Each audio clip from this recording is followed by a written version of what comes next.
नमस्कार जी। पिछली क्लास में हमने कौटिल्य की कुछ चर्चाएं कर ली थी। भारतीय राजनीतिक विचारक कौटिल्य, इसके बारे में जैसे अर्थशास्त्र की बात हो गई थी। इनकी बुक है अर्थशास्त्र। अर्थशास्त्र में जो 15 अधिकरण हैं उनकी बातें हो गई थी। 15 अधिकरणों के नाम और उनमें प्रत्येक अधिकरण में क्या लिखा गया है। उसके बाद में राज्य का सप्तांक सिद्धांत की बात हो गई थी, जिसमें राज्य के 7 अंक बताए गए हैं।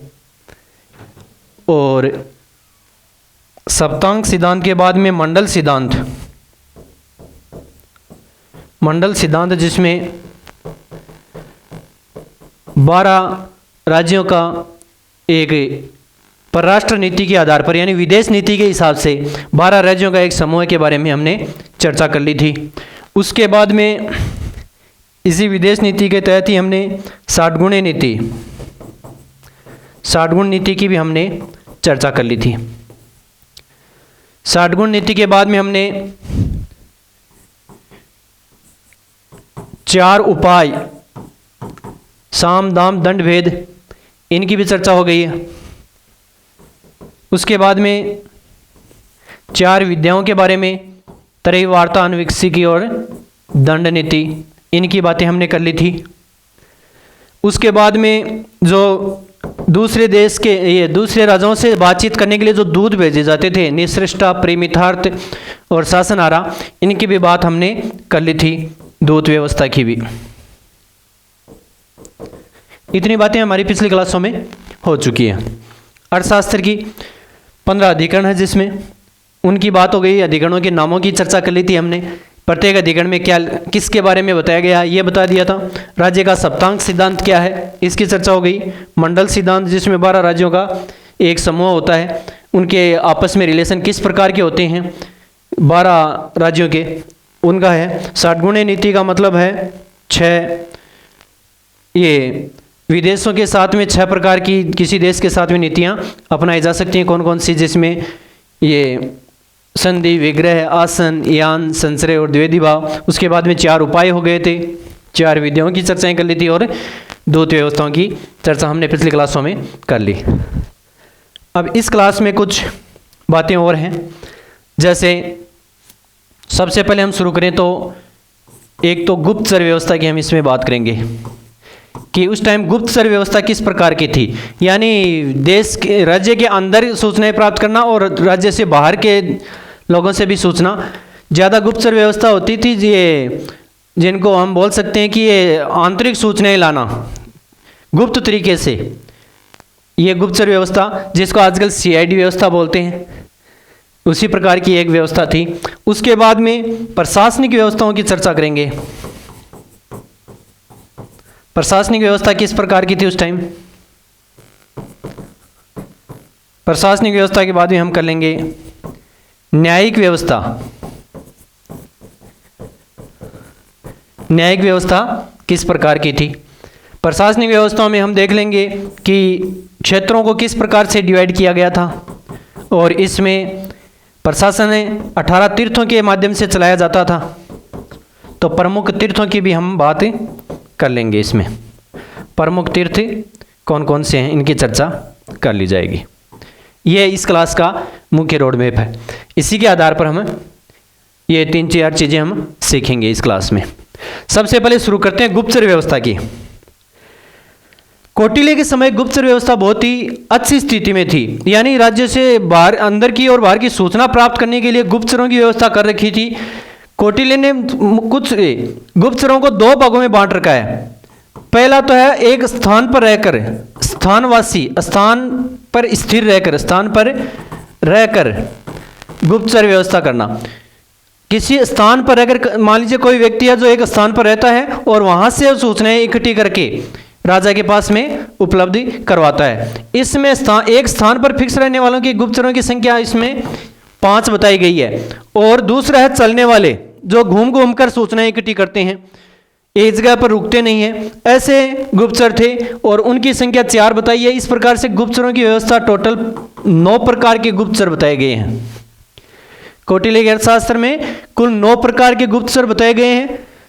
इनमें 5 तो होते हैं वो एक जगह पर स्थिर रहते हैं और वहां से आसपास की सूचनाएं इकट्ठी करके राजा के पास में पहुंचाते हैं, और 4 होते हैं वो घूम फिर करके एक जगह पे बसते नहीं हैं, वो घूम घूम करके सूचनाएं इकट्ठी करते हैं और राजा के पास में पहुंचाते हैं। एक स्थान पर रहने वालों में जैसे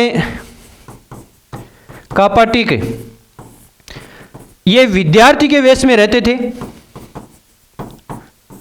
विद्यार्थी बनकर रहते थे एक जगह पर, और वहां से आसपास की सूचनाएं राजा के पास में पहुंचाया जाता था।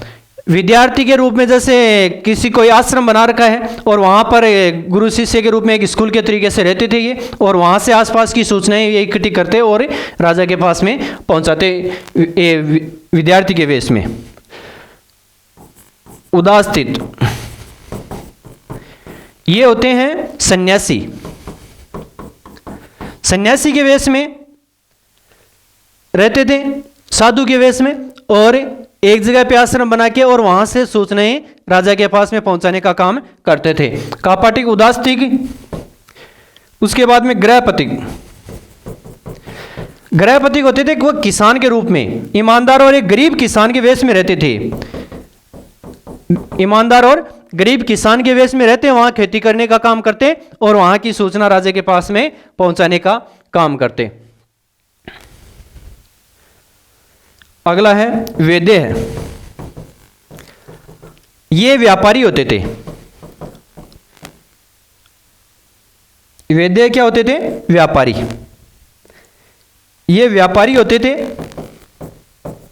और व्यापार करते वहां पर, और व्यापार के बहाने वहां से सूचनाएं इकट्ठी करके राजा के पास में पहुंचाने का मुख्य काम ये क्या करते थे। कापाटिक विद्यार्थी के रूप में, उदास्तिक सन्यासी के रूप में, गृहपति के गरीब किसान के रूप में रहते, वेद्य होते हैं वे व्यापारी के रूप में रहते हैं, और एक होता है तापस, ये भी सन्यासी के रूप में रहते, जैसे जटाधारी सन्यासी बन के रहते, जटाधारी सन्यासी, या फिर ये सिर मुंडवा के रहते, या तो जटा रखते या फिर मुंडन करवा के सन्यासी रहते और वहां से सूचना प्राप्त करते। इस प्रकार से ये 5 प्रकार के सन्यासी थे जो एक जगह पे रुककर, राजदूत, ये गुप्तचर थे जो एक जगह पे रहते और वहां से सूचनाएं इकट्ठी करके वहां राजा के पास में पहुंचाने का कार्य करते। नाम सबका याद रखना है, एग्जाम में बहुत बार पूछा जाता है इनमें से क्वेश्चन, और इनमें से नाम दे दिए जाते हैं कौन से अस्थायी हैं और कौन से चलवासी हैं, यानी चल के घूम घूम कर सूचनाएं इकट्ठी करते हैं। तो कापाटिक, उदास्तिक, गृहपतिक, वेद्य और तापस, ये तो हैं एक जगह पे रहकर सूचनाएं इकट्ठी करने वाले। कापाटिक विद्यार्थी के रूप में रहते, उदास्तिक होते वो सन्यासी के रूप में रहते, गृहपति होते वो गरीब किसान, एक गरीब और ईमानदार किसान के रूप में रहते, वेद्य व्यापारी के रूप में रहते, और तापस होते थे वो जटाधारी या सिर मुंडवाए हुए सन्यासी के रूप में रहते थे। इस प्रकार से 5 प्रकार के ये गुप्तचर व्यवस्था के तहत गुप्तचर हैं। अगला चलने वाले या चर गुप्तचर, चलने वाले गुप्तचर, चलने फिरने वाले। इसमें बताया गया है स्त्री, तीक्ष्ण, रसद, और स्त्री, तीक्ष्ण, रसद, और एक होता है भिक्षुकी। ये 4 प्रकार के गुप्तचर हैं जो घूम घूम कर इकट्ठा करते सूचनाएं। ये स्त्री नाम ही दिया, बाकी ये वैसे जादू टोना करने वाले, ज्योतिष टाइप, इस प्रकार के लोग होते थे। जादू टोना करने वाले, ज्योतिष प्रकार के, ये इस प्रकार के लोग जो घूम घूम कर सूचनाएं इकट्ठी करते हैं उनको स्त्री बोला गया है अर्थशास्त्र के अंतर्गत। ये इस प्रकार क्यों होते हैं क्योंकि जो समस्याएं होती हैं लोगों के पास, ये लोगों की ज़्यादा समस्याएं होती हैं, वो जादू टोने वाला और ज्योतिषों के पास में जाते हैं कि हमारी ये समस्याएं हैं, और उनसे वो समस्या हल करवाने के लिए बोलते हैं ताकि इनकी ये सूचना वहां राजा तक ये पहुंचा देते कि जनता के पास में ज़्यादा समस्या क्या है। उसके बाद में तीक्ष्ण होते थे, ये होते थे वैसे धन के लालची, धन के लालची होते थे। ये धन के लिए कुछ भी करने के लिए तैयार होते थे। धन के लालची, धन के लालची लोग होते थे ये, यानी इनसे धन देकर कोई भी सूचना या कहीं से भी कुछ भी मंगवाया जा सकता था। ये ज्यादा धन के लोलुप्त लोग होते थे, उन प्रकार के लोगों को इसमें शामिल किया जाता था। रसद होते हैं, ये होते हैं बड़े जैसे आलसी टाइप के, और किसी को भी ये जहर देकर भी मार सकते थे, घर वालों के भी नहीं थे। ये इस प्रकार के लोग होते थे, उनको रसद में शामिल कर लिया जाता था और वो सूचनाएं लाते थे। ये आलसी टाइप के थे और ये किसी को जहर देने के लिए, रसद का मतलब ही होता है जहर देने वाला, इस प्रकार के ये गुप्तचर थे। और ये भिक्षुकी, ये होती हैं जैसे सन्यासी के रूप में महिलाएं, और विधवा के रूप में, इस प्रकार की जो महिलाएं होती थी विधवा के रूप में, और सन्यासी के रूप में महिला, इस प्रकार की महिलाओं को भिक्षुकी कहा गया है। इस प्रकार से अर्थशास्त्र में 9 प्रकार के गुप्तचर बताए गए हैं। 4 होते हैं वो चलने वाले, घूम घूम कर सूचना इकट्ठी करने वाले, और 5 होते थे वो एक जगह रुक कर बस कर वहां से सूचनाएं राजा के पास में पहुंचाने का काम करते थे। इनमें से एग्जाम में हर बार एक ना एक क्वेश्चन पूछा जाता है, इनके नाम आपको याद होने चाहिए। उसके बाद में है उस टाइम की प्रशासनिक व्यवस्था किस प्रकार की थी।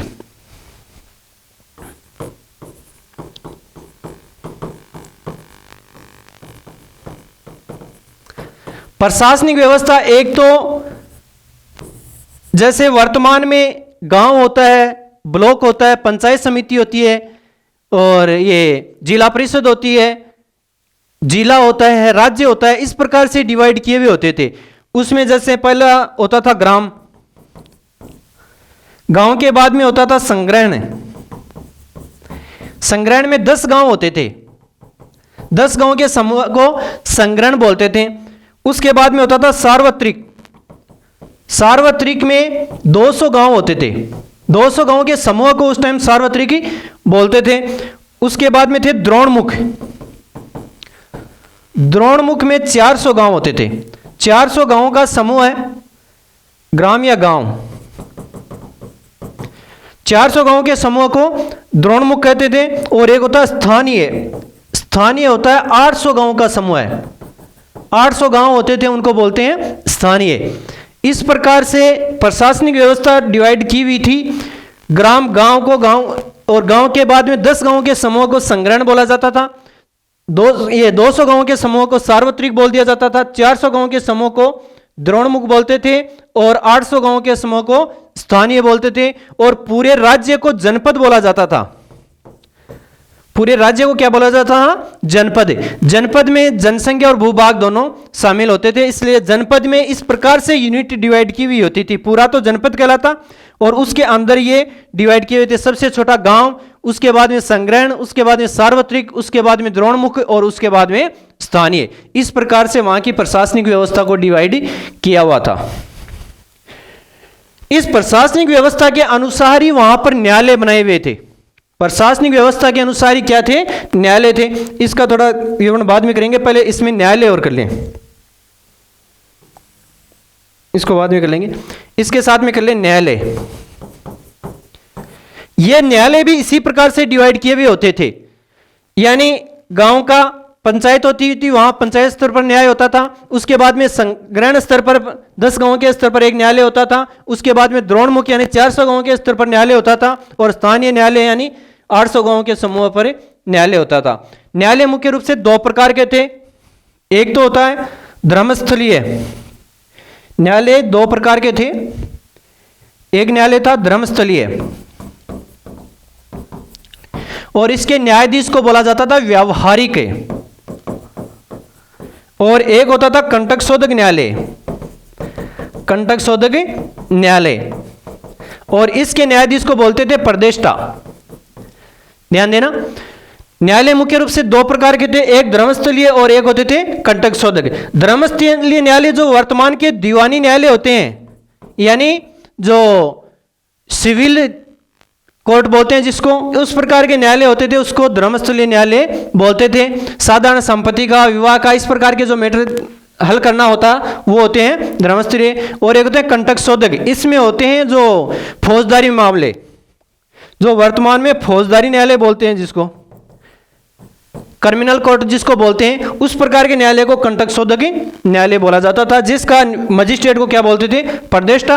और जो धर्मस्थलीय न्यायालय था उसके मजिस्ट्रेट को बोला जाता था व्यावहारिक। इस प्रकार के प्रशासनिक व्यवस्था और उसी प्रकार से उसमें न्याय प्रणाली साथ में शामिल होती थी। ये तो है प्रशासनिक व्यवस्था। उसके बाद में जैसे प्रशासन ब्लॉक स्तर पर होता था ये संग्रहण मान लिया जाता था, फिर सार्वत्रिक न्यायालय, उसके बाद में द्रोणमुख न्यायालय और स्थानीय न्यायालय। ये न्यायालय भी उसी टाइम में, ये सार्वत्रिक न्यायालय का नाम कब मिलता है, संग्रहण, द्रोणमुख और स्थानीय न्यायालय। और उसके बाद में जनपद के ऊपर एक सर्वोच्च न्यायालय होता था, एक सुप्रीम कोर्ट भी होता था। यह है वहां उस टाइम की न्याय व्यवस्था।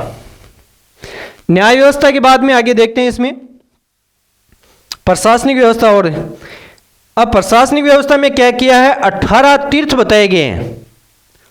प्रशासनिक व्यवस्था में 18 तीर्थ बताए गए हैं। तीर्थ का मतलब यहां है विभागाध्यक्ष से। 18 तीर्थ विभाग या किसी विभाग का अध्यक्ष होते हैं, उनको 18 प्रकार के अधिकारी बताए गए हैं। उसमें मुख्य रूप से 5-6 आपको याद करने पड़ेंगे, बाकी तो नाम से पता चल जाता है कि ये किस चीज का है। उसमें मुख्य है, एक तो है सीताध्यक्ष, ये बहुत बार एग्जाम में पूछा गया है। कृषि भूमि का अधिकारी, कृषि भूमि का अधिकारी को सीताध्यक्ष बोलते हैं। कृषि भूमि के अधिकारी को सीताध्यक्ष बोलते हैं। एक होता है समाहर्ता, समाहर्त्री भी बोलते हैं जिसको, ये होता है कर संग्रहण करने वाला, कर संग्रहण करता। वर्तमान में जिसको जो कलेक्टर शब्द यूज हुआ है वो यहीं से शुरू हुआ है। डिस्ट्रिक्ट कलेक्टर टैक्स संग्रहणकर्ता को ही बोला जाता था। समाहर्त्री हो गया।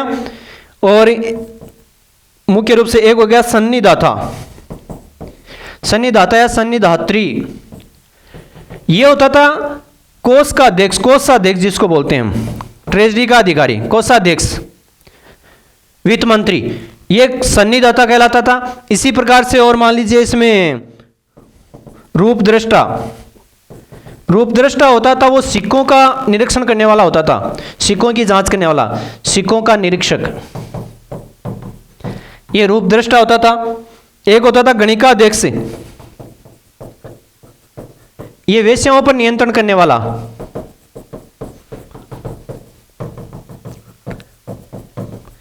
इस प्रकार से ये मुख्य विभाग है। बाकी तो जैसे युवराज है और ये पुरोहित है, सेनापति है, दुर्गपाल है, इस प्रकार से बाकी तो नाम से पता चल जाता है, लेकिन ये कुछ अलग नाम है। सीताध्यक्ष नाम से नहीं पता चलता है कि क्या है। सीताध्यक्ष कृषि का अधिकारी होता है, कृषि भूमि का जो अधिकारी होता है। समाहर्ता जो टैक्स इकट्ठा करता है, और सन्निदाता जो कोषाध्यक्ष होता है उसको सन्निदाता बोलते हैं। रूपदृष्टा और गणिकाध्यक्ष, इस प्रकार से ये कुछ मुख्य रूप से प्रशासक के अधिकारी थे जिसको क्या बोला जाता था, तीर्थ बोला जाता था।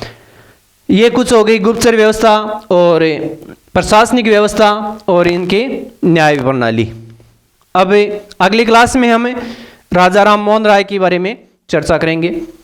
आपको यदि ये क्लास पसंद आए तो लाइक और शेयर जरूर करें। धन्यवाद। जय हिंद।